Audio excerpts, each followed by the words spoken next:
Welcome to the Tech Sales Show, dedicated to making you a better seller. Recorded 4,827 miles across the Atlantic Ocean with Bobby Doss from Houston, Texas, a father, husband, golfer, pilot, and tech seller. And Brian Evans, an expat in London, England, family man, 2X Ironman, and an ERP salesman. Both sharing tried and true sales strategies and providing free tools to make each week and campaign easier for you. They also answer your questions weekly. Now, here is Bobby and Brian. Hey, Bobby. What's up, Brian? Well, we have got a 4-part series that is all about the Challenger Sell. We've made no bones about it. The Challenger Sell is one of our favorite approaches. We just come off the back of Sales Process, so I think this is a really fitting next series for us. Completely agree. This isn't necessarily a process. This is more that methodology, that mindset that you take on as the sales rep. So you drive your sales process with these thoughts in mind. We've talked about it so much, I can't believe you haven't read the book. But if you have read the book, great. We're going to try and help you implement the book in your daily life as a tech seller. Yeah, and if you haven't read the book, take some time this week. It's a quick listen if you prefer Audible. It's a quick read if you like to have the paper in your hands. And do us a favor, buy it off our website, bobbyandbrian.com. You'll have a link to this show directly from bobbyandbrian.com, and you can buy the book through our Amazon link. So give us a little hookup there if you don't mind. Before we jump into this, Bobby, I've got a quick announcement. One of our great friends, listeners to the show, he's got a sales leadership position open in Dallas, and he's looking for a great candidate for this role. He's in the services business. This is a really, really cool, innovative company. If you're interested in something like this, reach out to me. You should have some sort of experience managing a services sales team. He's also hiring account executives in Austin as well. So I can't express enough how cool a company this is and how good the leadership team is here. So if that's something you're interested in, reach out to me or Bobby. It's Brian at bobbyandbrian.com or Bobby at bobbyandbrian.com, and we'll give you more details on that. So without further ado, Bobby, let's jump into it. So the Challenger Sell, again, we've talked about this really since we started the Tech Sell Show in January. This is a book written by Matt Dixon and Brent Adamson. Matt Dixon actually did an event for us when I was at Microsoft years and years ago. It was hands down the best marketing event, customer marketing event, prospect marketing event I've ever done. Bobby, you gave some examples back 2 months ago of ways you can start to build your funnel. Events are a great way to do this. Having an author of a book, and at this point, Challenger Sell was pretty new to the market. It was a pretty innovative kind of idea. Booking Matt Dixon wasn't very difficult. It wasn't very expensive. Of course, now he'd be much more difficult to get a hold of these days. You think? I don't think he would respond to our email request to join the podcast. I don't think he would either. But rest assured, we're connected on LinkedIn, and he's going to get tagged on this episode. We love that a little exposure that way. Yeah, and so a lot of people have heard about spin selling. We've talked about it when we did Sales Process. The author of that book, Neil Rackham, said that this is the most important advance in selling for many, many years, right? And so if there's ever a competitor in books, those 2 books would be competitors. Pretty interesting that they would say that about a competitive book. But it's true. We talked a lot about solution selling. I'm still a fan of a lot of components of solution selling. I think it's what's made me the seller that I am today. But the Challenger Sell is something that I see makes most of my coworkers very uncomfortable. And it's probably the taking control part that is the uncomfortable part. But it really does change the way you interact with customers and how you sell a product or service. Yeah, agreed. And Bob, you used the term here that's really, if you're familiar with the Challenger Sell, you're familiar with this term, but it's basically teach, tailor, and take control is kind of the methodology Challenger Sell uses. And I think the reason it's uncomfortable, and we'll get into this over the course of the next month, the reason it's so uncomfortable is you can't show up to a meeting asking the same old kind of questions, which we'll get into on this episode here today. So let's talk a little bit about kind of what we're going to discuss today as well as future episodes.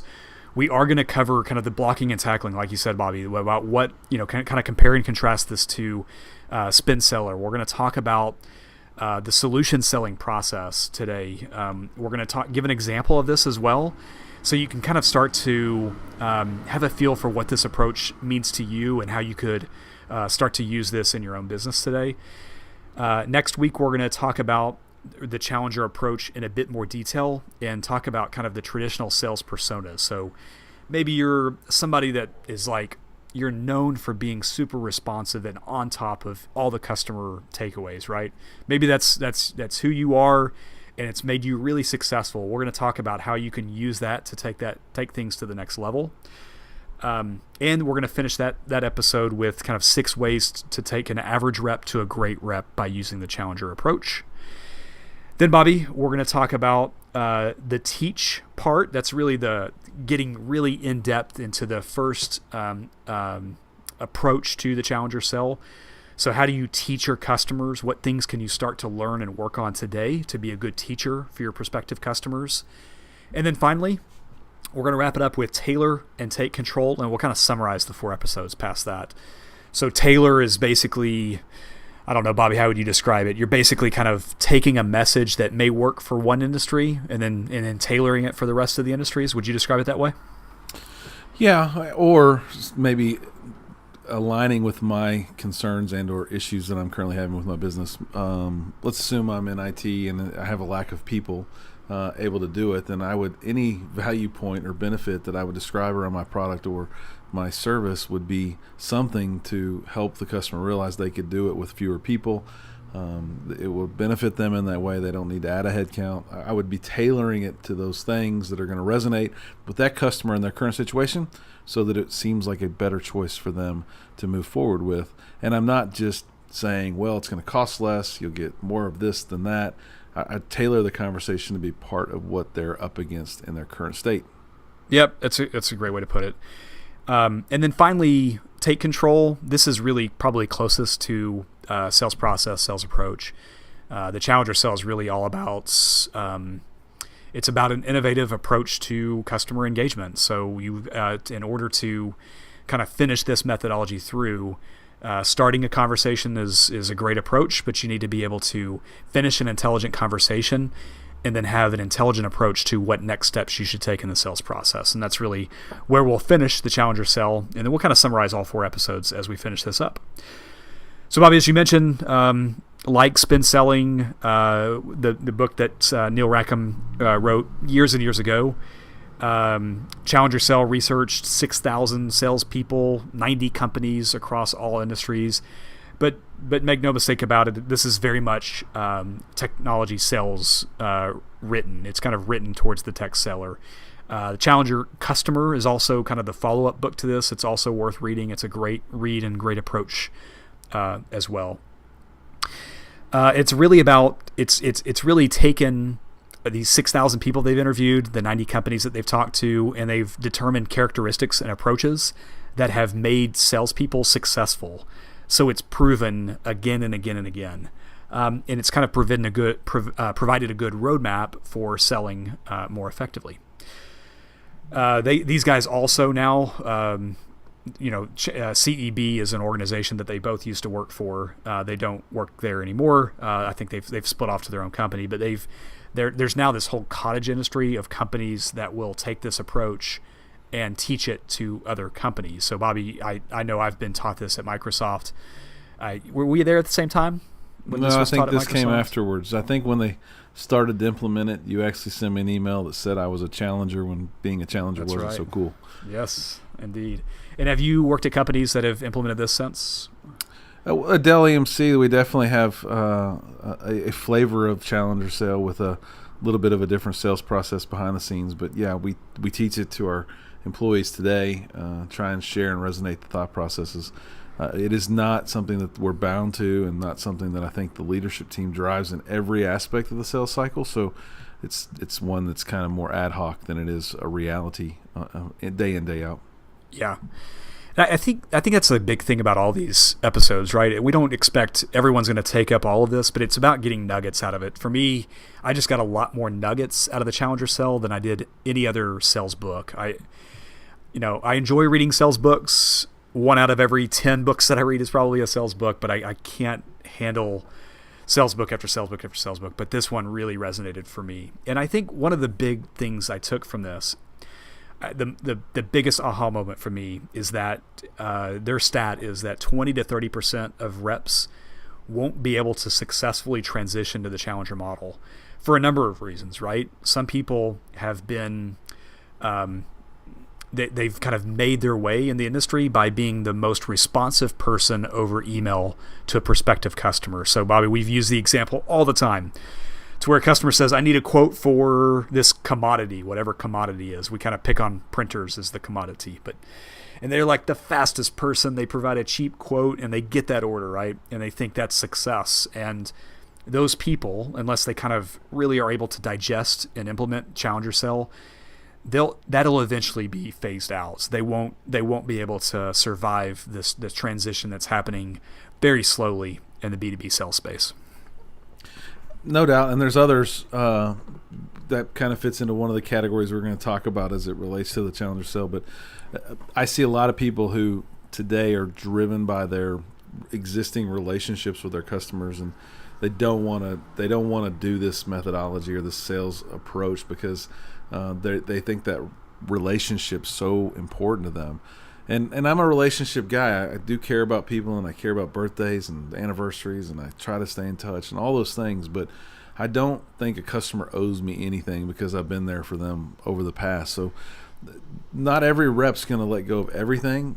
And maybe you don't have to let go of everything. But the one key is that you have to follow these 3 buckets of teaching, tailoring, and taking control to really be that challenger. And the stats on the success of challenger sellers is immense. I don't know why anybody wouldn't want to play in that bucket. Even if you are a successful relationship person, I think those 3 things would help you be even better at your approach of selling. Indeed. So let's talk about, Bobby. Let's talk about the traditional solution selling process. And I agree with you. The intention here is not to trash the solution selling process. There's a lot of value here, and there's a lot that you would use if you fully implemented the Challenger Sell. There's a lot you would use in discovery with the prospect to, once you've kind of gotten in the door and you've built and you've kind of established a need, and you're in a process. There's a lot. If you're good at the solution selling process, there's a lot you can use to foster a good in-depth conversation.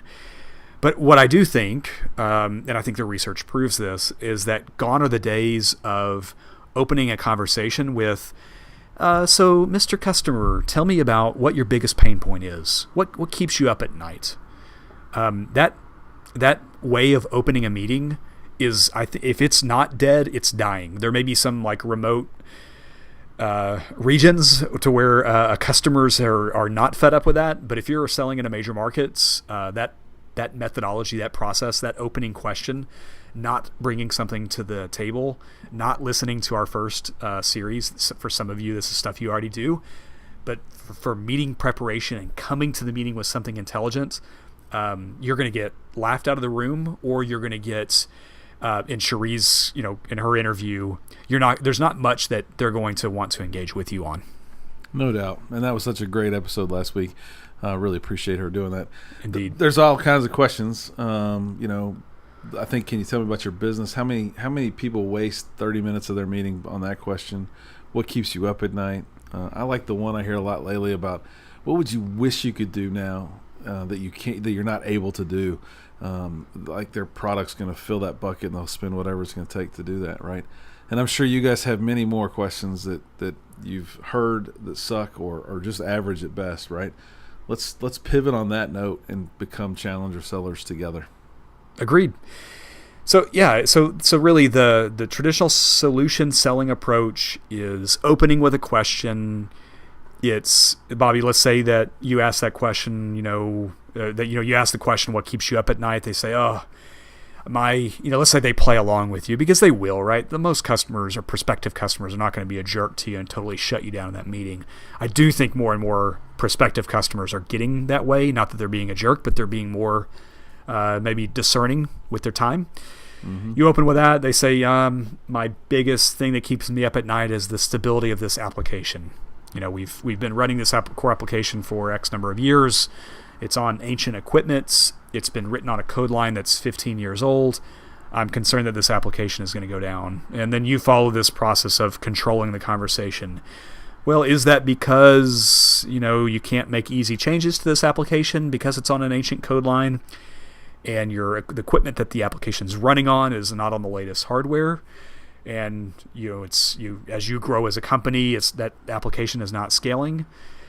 And then that kind of leads to the conversation, right? There's still value in kind of being able to control the conversation and confirm the challenges and to lead them to a host of solutions that you might be able to solve for them. But the challenger sell approach is a little bit different. And granted, you need to be working for a company. And if you aren't working for a company, you probably need to be challenging where you work for as an employee. I think we talk, Bobby. We talk to a lot of people that are listeners of the show, and they work for companies that are kind of innovative companies and companies they believe in. If you're not, you should get there. That's what you should be aspiring to. But the challenger sell really fits these kind of innovative type companies, and it's a sell where the rep teaches the prospect something about their business, and they tailor their pitch to resonate with those customer concerns, and they take control of the sales process. That's foreign to a lot of people. Even though this challenger sell methodology has been out for 7 years or so, 6 or 7 years, I think people, I'd be interested to get your approach on this, Bobby. I think people are still a little bit uncomfortable with the notion of teaching a prospect something about their business. What do you think? I do, and it's probably...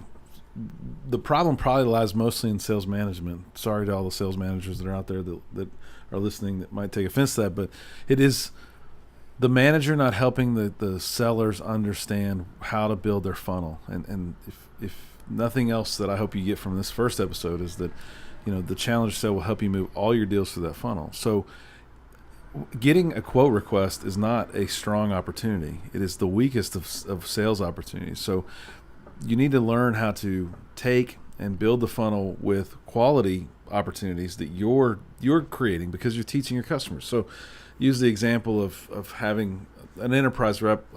Use me, 4 or 5 accounts. There's 1,000 things my customers could buy from me and or do with me, but I can't just go pitch mine versus everybody else that's got something similar in the market, or it's going to be a knife fight to the lowest cost provider. But if I could teach them and tailor that conversation around some of the pain points that I've learned over the years of working with them and provide them a solution that would solve that pain or solve the problems that I know that they're having at a fair and equitable cost, that continues to build on our working relationship as long as I control the conversation or control the process and then get them to buy my stuff. I'm not going to win every one of those deals just because I follow this, but I will sound and feel very different to the customer if I take this teaching approach and don't just try to sell them something on day one. Often I get accused for not being transactional enough, but being transactional isn't what gets me excited and doesn't get my customers excited either. My customers want to have innovative change in their data centers and for their end users, so IT is more strategic to the business. So to your point, Brian, I think it's you've got to have the mindset of thinking longer game and teaching your customers where you can take them. And then each little opportunity has to have the same thing, a tailored message to the topics that you're teaching, and then you control the process to get them to buying. It'll make a big difference for each one of you. I think 2 things you said really hit the mark for me. I think the first is a quote coming in, a request for quote, I should say, coming in. The reason that's so bad, and it flies in the face of everything in the challenger sell, is if you're going to teach, tailor, and take control of the sales process, you're effectively at the end of the sales process when you get a quote request, and you've not taught them anything about their business. You've not tailored what solution you sell to match their business.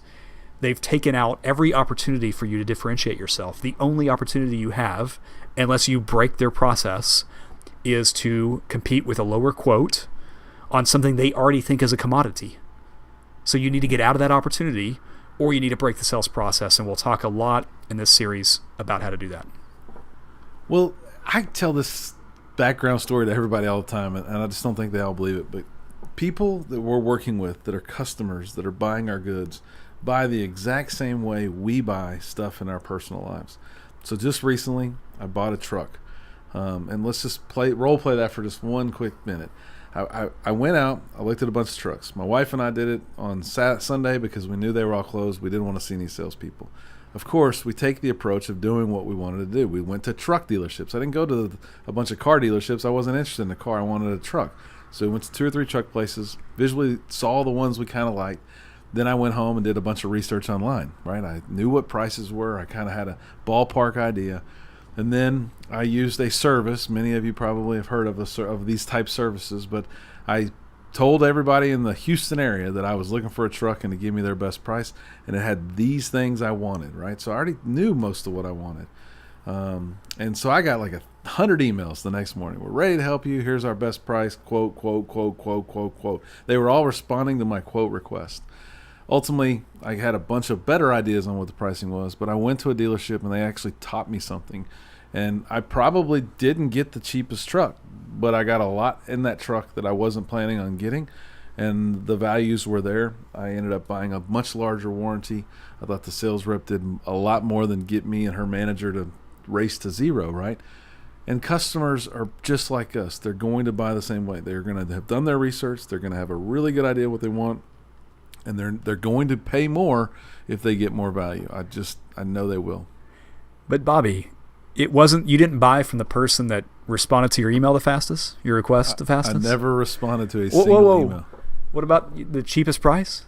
Did not respond to the cheapest price. What about the guy that followed up with you 6 times?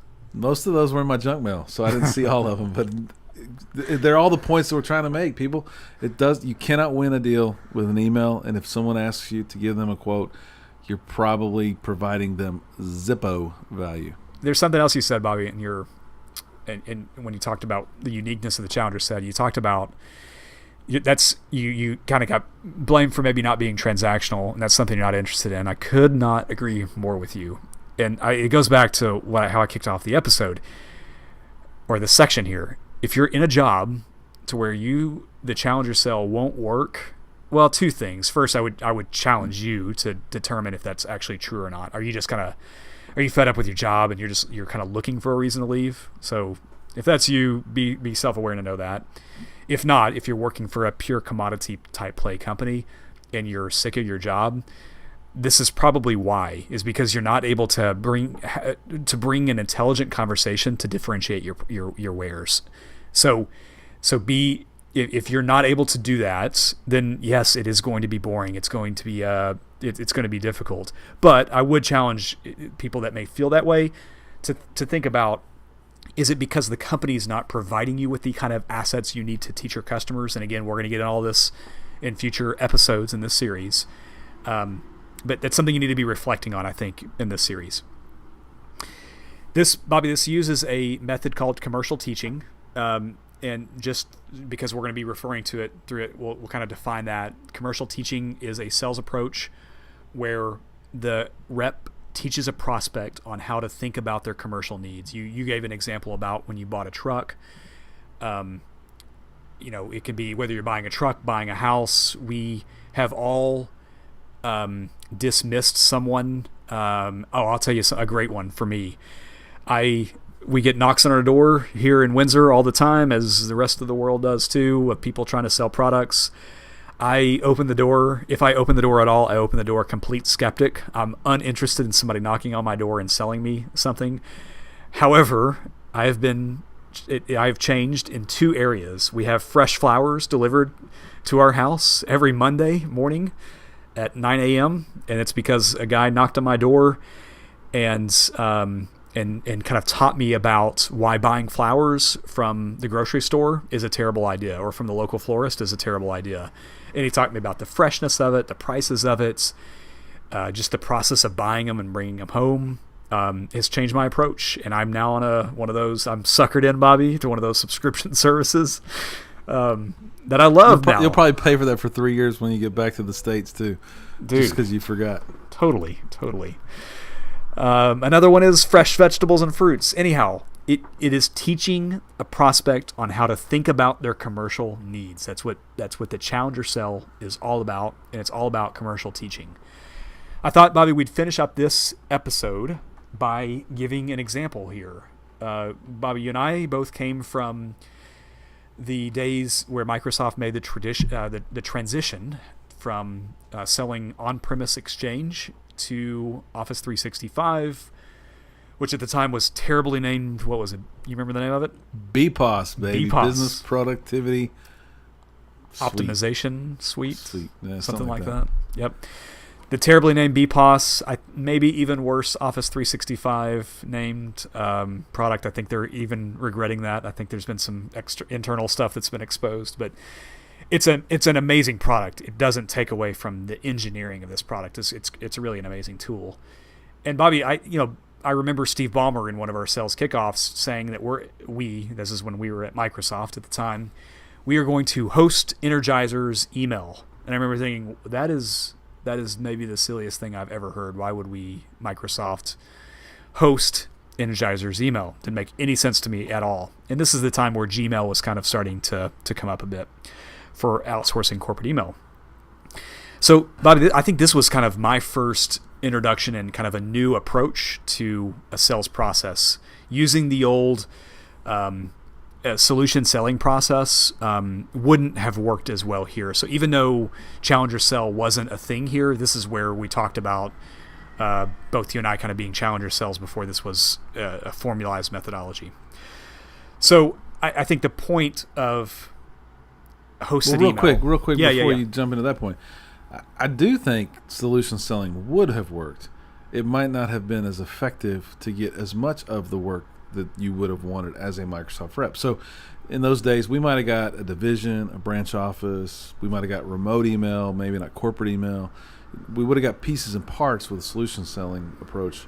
But I think with the Challenger approach, we didn't only speak to IT, we were able to speak to the business. We were able to control the thought, the mindset, the way they were thinking about their commercial needs, and the whole organizations were getting wrapped into those deals, which was really helping us achieve our outcomes, which were selling these massive contracts with licensing on them, that not everybody were getting these bigger deals. So it might have worked, but I don't think it grows your deals as much, and you don't get as much wallet from the customer as you do with this Challenger sale approach.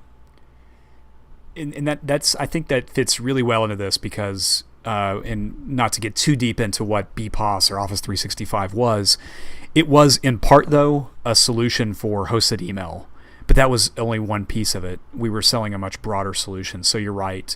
If you'd taken the traditional solution selling methodology, maybe you would have convinced them to switch their email to an Exchange server that's been hosted by Microsoft rather than their own on-premise. But it's not solving the broader. It's not selling the full suite or solving the broader problem. So we're going to kind of dissect. We're going to give an example that walks really you all the way through, or at least partially way through the Challenger sell. But know that we'll get into the steps of this in future episodes. So typically, and you'll have seen this if you've seen our intro emails. So we had a listener's choice where we talked about great emails to kind of get in the door. And you'll notice that a lot of these emails follow the Challenger sell approach. So Bobby, getting into this example, and we're going to make up the stats here, right? Because it's been years since both of us worked at Microsoft.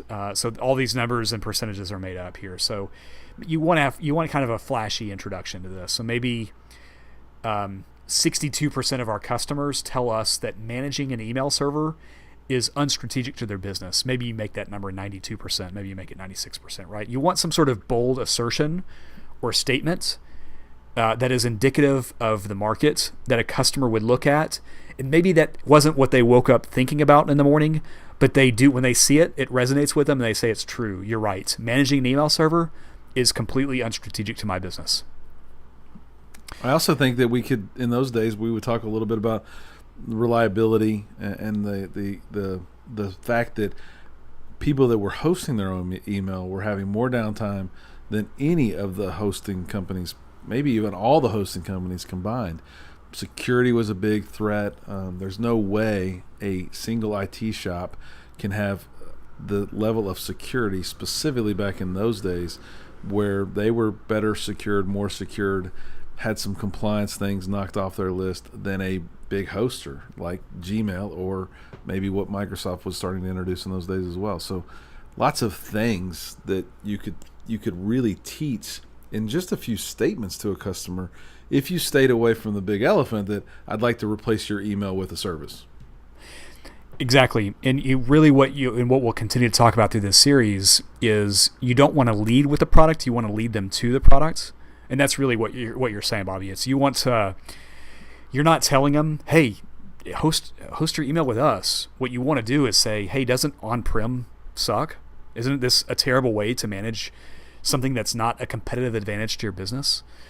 And then that leads them to, hey, what if, and this is really where it comes into the reframe, most customers, you want to get them to buy in, right? You want them to say, yes, you're right. What CTO or CIO or VP of IT in their right mind would tell you that hosting Exchange on premise or having my own Exchange server on premises is a strategic advantage for our business? If they said that person, he or she, unless they have some crazy unique business, is probably out of a job in a few years. That kind of mindset won't last in this industry.